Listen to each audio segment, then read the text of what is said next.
I'd like to give all glory and honor to Yahweh, Bahashem, Yahweh Shai, Bahashem, Rakak Kwadash. Double honors to the elders and the apostles that have taught this truth and continue to teach this truth. Shalom to the hopeful elect. This lesson is not going to, I should say, will not be a lesson that is for everybody. This lesson will be for those that can receive it. The title of this lesson will be, Give Not Thy Strength Unto a Woman. Okay? And so let's jump into this. And so we're going to jump into Judges 16. Then we're going to get the precept and close this out. And it came to pass afterward that he loved a woman in the valley of Sorek, whose name was Delilah. And the lords of the Philistines came up unto her, and said unto her, Entice him, and see wherein his great strength lieth, and by what means we may prevail against him, that we may bind him to afflict him.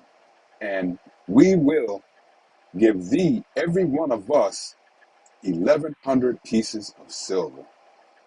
And Delilah said unto Samson, Tell me, I pray thee, wherein thy great strength lieth, and wherewith thou mightest be bound to afflict thee.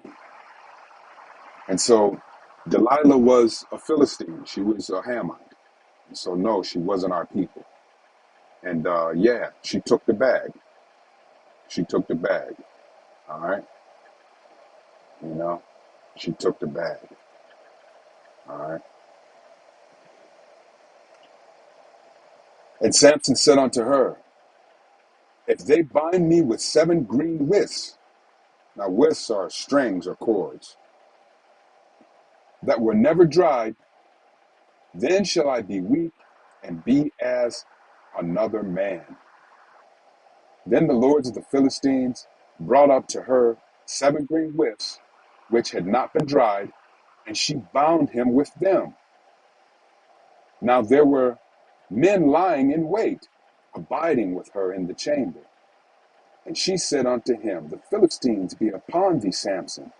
And he brake the withs as a thread of tow is broken when it toucheth the fire.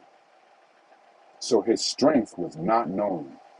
And Delilah said unto Samson, Behold, thou hast mocked me, and told me lies. Now tell me, I pray thee, wherewith thy mightiest be bound. And he said unto her, If they bind me fast with new ropes that never were occupied, then I shall be weak and be as another man. Delilah therefore took new ropes and bound him therewith, and said unto him, The Philistines be upon thee, Samson. And there were liars in wait, abiding in the chamber, and he brake them from off his arms like a thread. And Delilah said unto Samson, Hitherto thou hast mocked me, and told me lies. Tell me wherewith thou mightest be bound. And he said unto her, If thou weavest the 7 locks of my head with a web. And she fastened it with a pin, and said unto him, The Philistines be upon thee, Samson. And he awake out of sleep, and went away with the pin of the beam, and with the web. And she said unto him, How canst thou say, I love thee, when thine heart is not with thee? When thine heart is not with me. In other words, when your mind, your mind and your thoughts. Thou hast mocked me these 3 times, and hast told me wherein and has not told me where, pardon me, let's bring this back to 15. And she said unto him, how canst thou say, I love thee, when thine heart is not with thee? Thou hast mocked me these 3 times, and hast told me wherein thy great strength lieth, and has not told me wherein thy great strength lieth. And it came to pass, when she pressed him daily with her words and urged him, so that his soul was vexed unto death. And so basically, typical of a woman, when they want something, they'll nag you and nag you and nag you. Don't go for it. Listen, you know, and let this, you know, let let the troubles of what Samson went through be a warning unto you. Okay? When a woman begins to ask you questionable questions, you know that it's time to roll. Okay? Don't sit in that situation. All right? Don't sit there thinking, with your goddamn dickhead instead of the head that's sitting on your shoulders. You worried about that sorry ass box. All right? Instead of worrying about your life, and how this woman is plotting, okay, to do something stupid. Okay? And we've all have encountered, women like this, whether they be girlfriends, associates, or what, or however. We've all encountered it or bear witness to it. So don't sit in the situation. All right. When you're sitting amongst the wicked John, hey, it's time to move around. Period. And end the story. All right. So let's get back to this. And Samson said unto her, if they bind me with 7, that's not really that.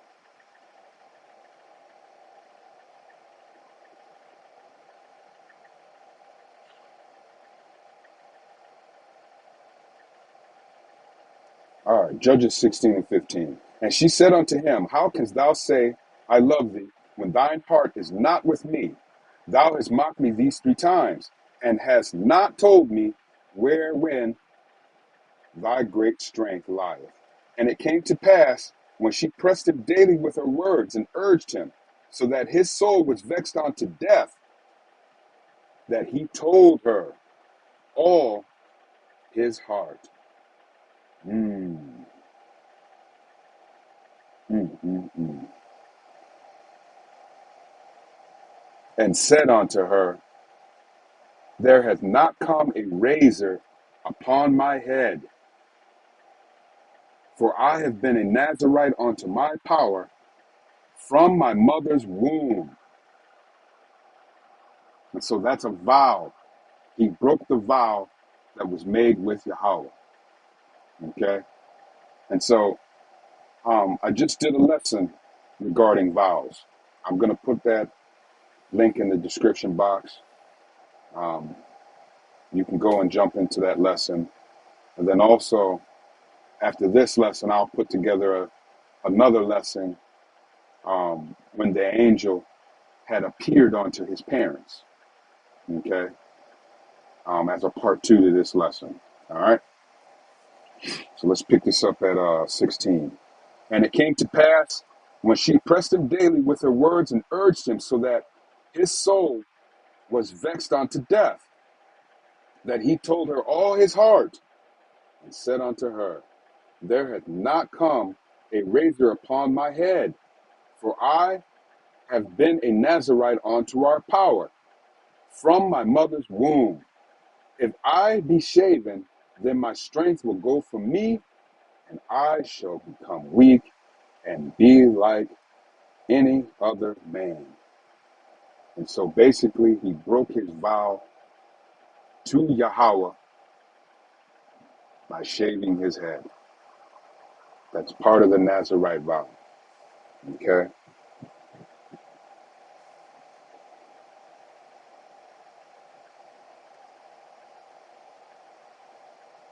Judges 16 and 18. And when Delilah saw that he had told her all his heart, she sent and called for the lords of the Philistines, saying, Come up at once, for he has showed me all his heart. Then the lords of the Philistines came up unto her, and brought her money in their hand. She took the bag. She ain't care nothing about loving Samson. Mm-mm-mm. And she made him sleep upon her knees. And she called for a man, and she caused him to shave off the 7 locks of his head. And she began to afflict him, and his strength went from him. Mm-mm-mm. And she said, The Philistines be upon thee, Samson. And he woke out of his sleep and said, I will go out as at other times before, and shake myself. And he knew not that Yahweh was departed from him. But the Philistines took him and put out his eyes, and brought him down to Gaza, and bound him with fetters of brass. And he did grind in the prison house. Howbeit, the hair of his head began to grow again after he was shaven. Then the lords of the Philistines gathered them, gathered them together for to offer a great sacrifice unto Dagon their power, and to rejoice, for they said, Their power hath delivered Samson, their enemy, into their hands. And when the people saw him, they praised their power, and they said, Their power hath delivered into their hands their enemy, and the destroyer of their country, which slew many of them. And it came to pass, when their hearts were merry, that they said, Call for Samson, that he may make us sport. In other words, be entertainment, or a joke, or a jest, or make music. And they called for Samson out of the prison house, and he made them sport. And they set him between the pillars. And Samson said unto the lad that held him by the hand, Suffer me, that I may feel the pillars whereupon the house standeth, that I may lean upon them. And the house was full of men and women, and all the lords of the Philistines were there.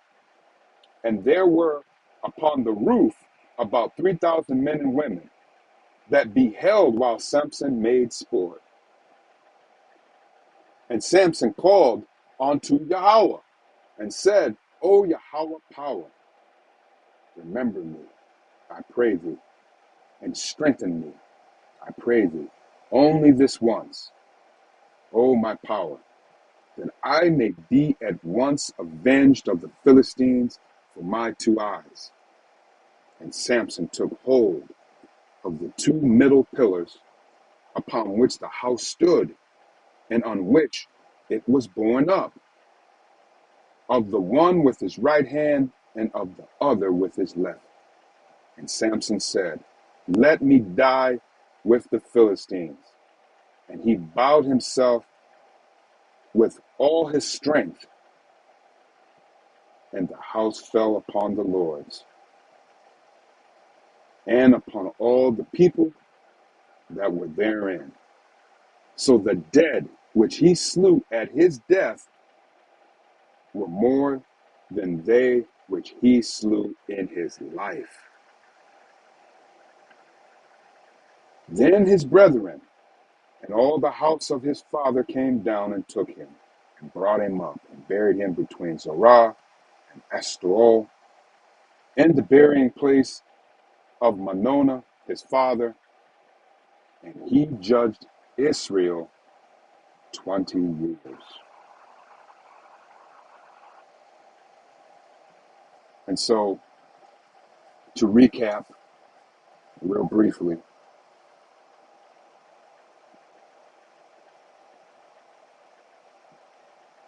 Samson broke his vow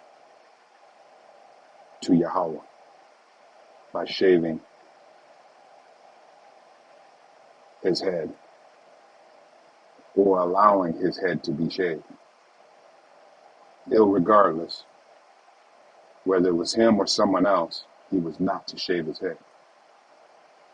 That was part of the Nazirite vow.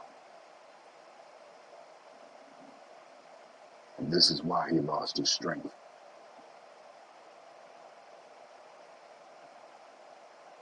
Okay? And so let's get a final precept here and let's close this out.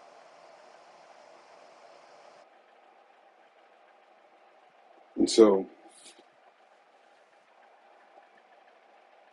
to recap this, there were two mistakes that Samson made. And so the one mistake was he gave his strength and his ways onto a woman. That was his first mistake. And then his second mistake, which was the greatest of the two, he broke his vow of the Nazirite to Yahweh by allowing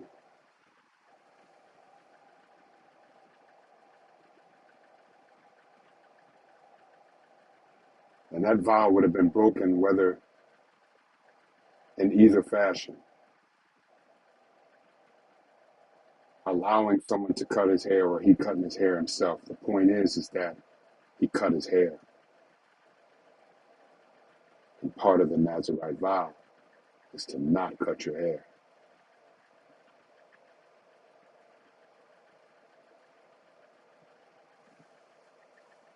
And so he broke his vow to Yahweh.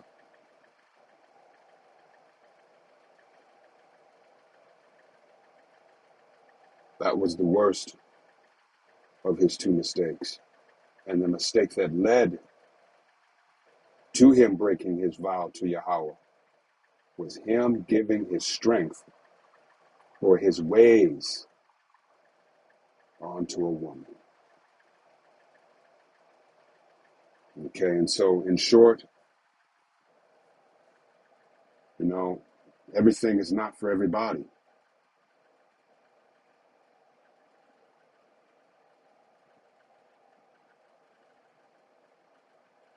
Everything is not for everybody.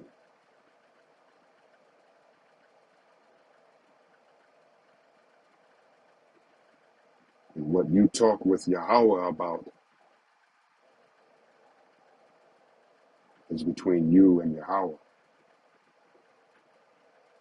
Or what your parents prepared for you.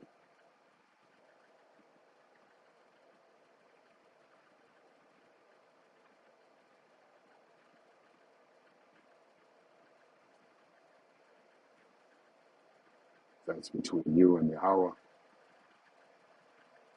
You and your parents and Yahweh. And so I hope that you were able to see and take away those lessons from this lesson. Let's get one last precept here. There's Proverbs 31:3, and that'll conclude the lesson.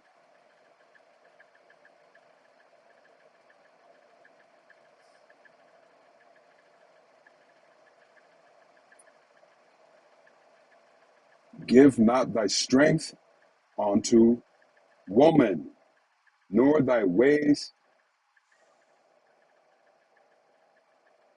to that which destroyeth kings. One more time. Proverbs 31:3. Give not thy strength unto woman, nor thy ways to that which destroyeth kings. Shalom.